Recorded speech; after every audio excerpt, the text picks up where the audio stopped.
आलीदेखि तालीसम्म, गोठदेखि ओठसम्म, आवाज विहीनको आवाज, यो हो कृषि टेलिभिजन।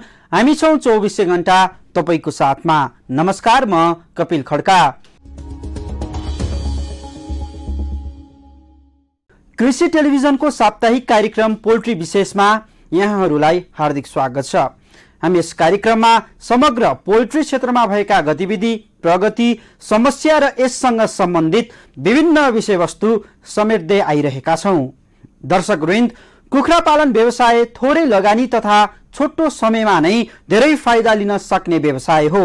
आजभोलि यस पेसाप्रति धेरै युवा जमातहरू पनि आकर्षित भएको पाइन्छ। पछिल्लो समय लोकल कुखुराको बढ्दो मागसँगै गाउँघरमा मात्र सीमित यस कुखुराको व्यावसायिक पालन सुरु भएको छ। आज हामी लोकल कुखुरा पालन कसरी गर्ने, लोकल कुखुरा पालन गर्दा के कस्ता कुराहरूमा विशेष ध्यान पुर्याउनु पर्छ यावत विषयमा चर्चा गर्न गइरहेका छौं। जताजतै ब्रोइलर कुखुरा मात्र पालिरहेको अवस्थामा लोकल कुखुरा पालनलाई पनि आजभोलि व्यावसायिक रूपमा पालिन थालेको छ। नेपालमा ब्रोइलर कुखुराको तुलनामा लोकल कुखुराको मासुको स्वाद निकै रुचाइन्छ। व्यवस्थित ढंगले लोकल कुखुरा पालन गरेर ग्रामीण स्तरमा राम्रो आमदानी भइराखेको प्रशस्त उदाहरणहरू पनि छन्। तर धेरै जसोले परम्परागत र अव्यवस्थित तरिकाले लोकल कुखुरा पालिरहेका छन्, जसले गर्दा सोचे जस्तो आमदानी लिन उनीहरू असमर्थ छन्।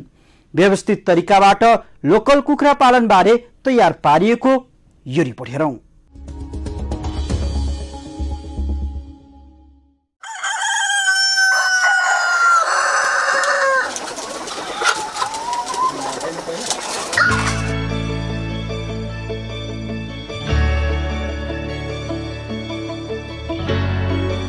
नेपालका अधिकांश मानिसहरू जीविकोपार्जनका लागि मुख्य पेशा कृषि र पशुपालन रहँदै आएको छ। यसमा पनि विशेष गरी ग्रामीण भूभागमा बस्ने मानिसहरूले परापूर्व कालदेखि नै कुखुरा पाल्दै आइरहेको देखिन्छ। खास गरी हाम्रो गाउँघरमा लोकल कुखुरा पाल्दै आएको देखिन्छ। नेपालमा भएका सबै कुखुरा मध्ये लोकल कुखुरा स्थानीय कुखुराको रूपमा चिनिन्छ। लोकल कुखुरा विशेष गरी मासु, अण्डाका लागि प्रख्यात छ। नेपालमा व्यावसायिक कुखुराको तुलनामा लोकल कुखुरा मासुको स्वाद नेपालीहरूले निकै रुचाउँछन्। त्यसैले लोकल कुखुराको मासु बजारमा दोब्बर पैसा तिरेर पनि किनबेच भएको पाइन्छ। साथै स्वास्थ्यको हिसाबले पनि लोकल कुखुराको मासु र अण्डा व्यावसायिक कुखुराको भन्दा राम्रो मानिन्छ। लोकल कुखुरा पालन आमदानीको राम्रो स्रोत हो। व्यवस्थित ढंगले लोकल कुखुरा पालन गरेर ग्रामीण स्तरमा राम्रो आमदानी भइराखेको प्रशस्त उदाहरणहरू छन्। व्यवस्थित ढंगले लोकल कुखुरा पाल्ने हो भने राम्रो आमदानी लिन सकिन्छ। व्यवस्थित ढंगले लोकल कुखुरा पालिएमा एउटा लोकल कुखुराले वर्षमा 4 छिमलसम्म अण्डा दिन्छ र प्रत्येक छिमलमा 18 देखि 20 वटासम्म अण्डा पार्छ। त्यसमध्ये 14 देखि 16 वटासम्म चल्ला कोरल छ। कोरलेको 80% को हिसाबले 11 देखि 13 वटासम्म चल्ला जिउँदो रही बेच्न योग्य हुन्छ। यस हिसाबले एक लोकल माउ कुखुराबाट वर्षमा 44 वटासम्म कुखुरा बेच्न सकिन्छ। तर नेपालको ग्रामीण स्तरमा धेरै जसोले परम्परागत र अव्यवस्थित तरिकाले लोकल कुखुरा पालिरहेका छन्। यसको मुख्य कारण व्यवस्थित तरिकाले कुखुरा पाल्ने जानकारी नहुनु हो, जसले गर्दा प्रत्येक वर्ष 1 देखि 2 पटकसम्म महामारी रोगहरू फैलिएर बढीभन्दा बढी कुखुराहरूको मृत्यु भई ग्रामीण स्तरमा कृषकहरूलाई ठूलो आर्थिक क्षति भइरहेको देखिन्छ। लोकल कुखुरामा लाग्ने रोगहरू मध्ये सबैभन्दा महत्त्वपूर्ण 2वटा रोगहरू छन्। ती हुन् रानीखेत र बिफर। यी रोग लागेमा कम समयमा नै धेरै कुखुराहरू बिरामी भई मर्ने गर्छन्।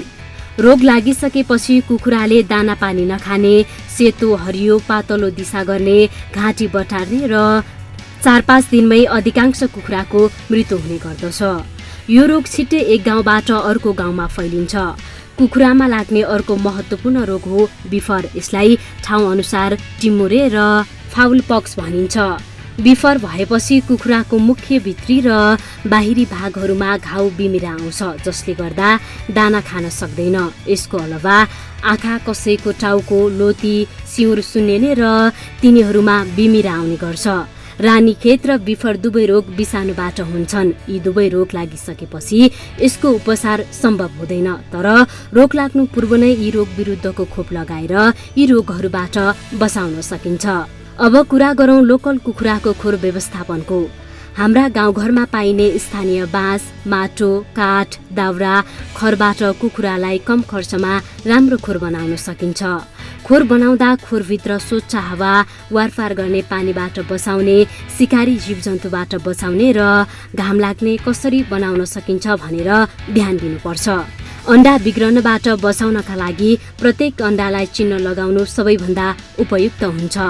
अन्डा पार्न थालेपछि पहिलो दिनको 1, दोस्रो दिनको 2 गरी चिन्ह लगाउनुपर्छ। यसरी पहिलो 5 दिनको अन्डालाई खाने वा बेच्ने गर्नुपर्छ। अन्य बाँकी अन्डालाई चिसो सुरक्षित ठाउँमा राखेर पोथीलाई ओथारो बस्न दिनुपर्छ। यसो गर्नाले सबै अन्डाबाट चल्ला कुरल्ने सम्भावना धेरै हुन्छ। सामान्यतया लोकल कुखुरालाई बाहिरी आहाराले मात्र पुग्दैन, त्यसैले हाम्रो गाउँघरमा उत्पादन भएको मकै, चामल, गहुँको चोकर, कोदो इत्यादि मिसाएर खान दिनुपर्दछ। यसको साथसाथै हरियो सागपात जस्तै मुला, बन्दा, काउली, रायोको पात पनि खान दिन सकिन्छ। साथै धमिरा र अन्य मरेका ससाना किराहरू, हड्डी र शङ्खे किराका टुक्राहरू लोकल कुखुरालाई खुवाउन सकिन्छ। यस्तो किसिमको सन्तुलित आहार खुवाउन सकिएमा कुखुराको रोगसँग लड्ने सक्ने क्षमता पनि बढ्छ, बिरामी पनि हुँदैन, चाँडै बढ्छ र अन्डा ठुलो र धेरै हुन्छन्।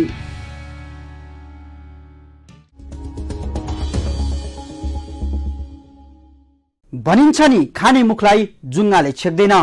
दृढ संकल्प र आँट भए मानिस अवश्य गन्तव्यमा पुग्छ। यही कुरालाई साबित गर्नुभएको छ सङ्खुवासभा जिल्ला चैनपुरकी इन्दिरा श्रेष्ठले।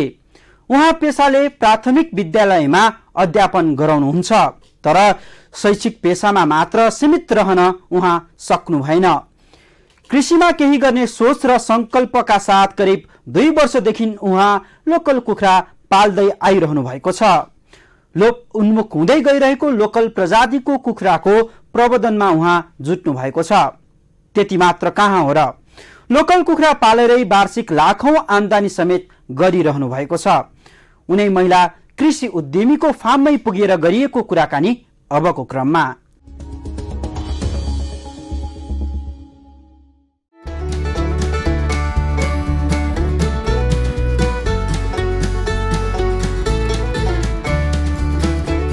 नमस्कार छ यहाँहरूलाई।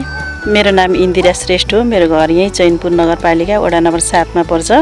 यो अहिले भएको फर्म चाहिँ मेरो वडा नम्बर 8 मा पर्छ। मेरो यो जग्गा चाहिँ वडा नम्बर 8 मा हो। मेरो बसाइ चाहिँ 7 मा पर्छ। यो लगभग अब यो पुस माघमा 2 वर्ष हुन्छ।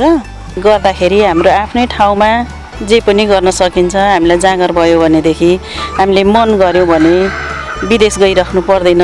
विदेशमा जाँदा पनि अब श्रम नगरिकन त्यसै पैसा फल्दैन। पैसा त अकरकै बोटमा हुन्छ भन्छन् होइन, अकरमै फल्छ भन्छन्। गाह्रै हुन्छ, परिवार छोडेर जानुपर्छ। गर्मी ताप घाममा बसेर उनीहरूले 24 घण्टा उभिएर ड्युटी गर्नुपर्ने हुन्छ। कतिपयको त्यहाँ ज्यानै जान सक्छ, कतिपयको अङ्गभङ्ग हुनसक्छ। अब यहाँ भनेको त्यस्तो भएन। परिवारसँग बसेर, परिवारमा रमाएर, आफूसँगै बसेर जे जस्तो हुन्छ आटो रोटो ढिँडो जे खाएर भए पनि सँगै बसेर रमाउने, काम गर्ने, सँगै बस्ने वातावरण हुन्छ। मनमा एक किसिमको आनन्द हुन्छ, छुट्टै आनन्द हुँदो रहेछ।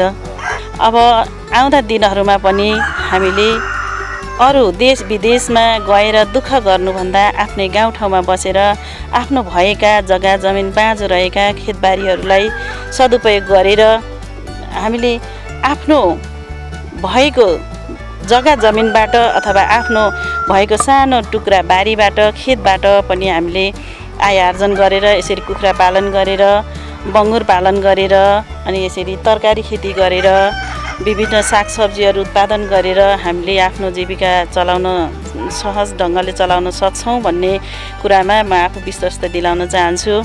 र यिनीहरूको मलबाट पनि हाम्रो भएका खेतबारीहरूमा मलिलो हुने, उब्जाउ बढ्ने भएको हुनाले गर्दा दोहोरो फाइदा हुन्छ। एक त हामीले अब यी कुखुरा पशुपालन, बङ्गुर पालनबाट एक त हामी मासु बिक्रीबाट फाइदा लिइरहेका हुन्छौँ भने तिनीहरूको मलबाट हामी खेतबारीमा लगाएर अर्को माटो सपारेर अर्को बालीहरू पनि हामीले राम्रोसँग उत्पादन गरेर दोहोरो फाइदा लिन सक्छौँ। हाम्रो आफ्नो स्वास्थ्यलाई पनि फाइदा हुन्छ। अहिले यहाँ सबै लोकल कुखुराहरू छन्, ब्रोइलरभन्दा लोकल राम्रो पनि हुने र मूल्यको हिसाबमा पनि अब अहिले यहाँ ब्रोइलरलाई 400, 380, 400, कहिले त 450सम्म केजीको पुग्छ। अब यो भनेको 600-700 रुपियाँ केजीमा पाउन सक्छ। स्वास्थ्यको हिसाबले पनि हामीलाई धेरै फाइदा हुन्छ जस्तो लाग्छ मलाई होइन। सबैले सकारात्मक रूपमा यो कृषि पेसालाई हेरिदिनु होला भन्ने अनुरोध पनि गर्न चाहन्छु। अब त्यसले गर्दाखेरि चाहिँ म चाहिँ के भन्छु भने दिदीबहिनीहरू त कमै हुनुहुन्छ र पनि अब उहाँहरूलाई पनि अब नजानु, यसरी काम गर्दाखेरि सजिलो हुन्छ। यहाँ धेरै शारीरिक परिश्रम पनि गर्नु पर्दैन। बिहान बेलुकाको समयमा यसो गर्दाखेरि हुन्छ, दिउँसो यसो फुर्सद हुँदाखेरि गर्दा भयो।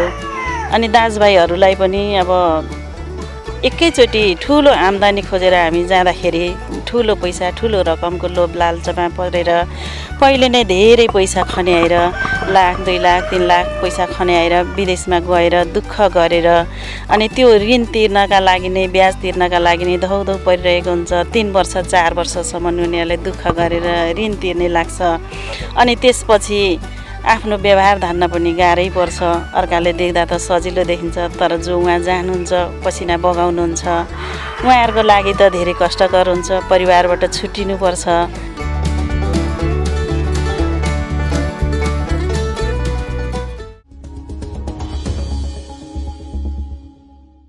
दर्शकवृन्द, कार्यक्रम पोल्ट्री विशेषमा आज हामीले लोकल कुखुरा पालन गर्दा कस्तो खोर बनाउने, खोरको बनावट, दाना पानीको व्यवस्थापन, दाना बनाउने विधि, चल्ला हुर्काउने विधि, विभिन्न प्रकारका रोग तथा सोको आधुनिक उपचार विधिबारे सम्पूर्ण जानकारी यहाँहरूमाझ राख्यौं।